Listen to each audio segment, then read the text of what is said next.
পিতা করে আসিফ নজরুলকে ক্ষমতার মস্তক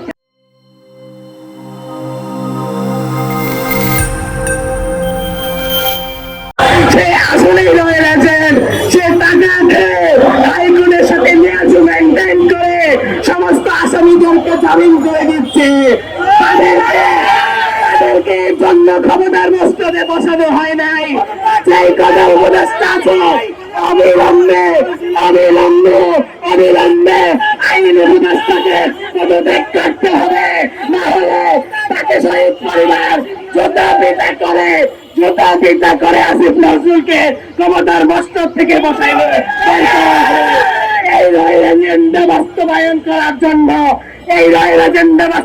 করার জন্য এই ঘুষখোর আসিফ নজরুলকে এতগুলো মায়ের সন্তান তাদের জীবন দিয়ে ক্ষমতার মস্তকে বসায় নাই। আজকে আমরা এখানে এসেছি কেন?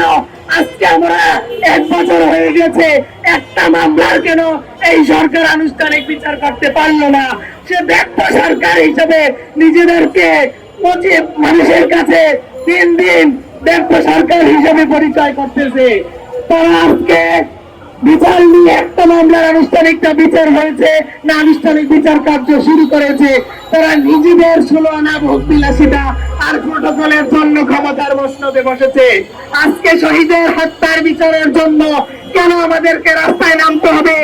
একটা মামলা যদি দৃশ্যমান থাকে, আমার ভাইয়ের মামলা আসামি দেখা যাচ্ছে, সেই আসামিকে আইন উপদেষ্টার মদদে 5 কোটি টাকার লেনদেনে সেই আসামিকে জামিন দিয়ে দিয়েছে।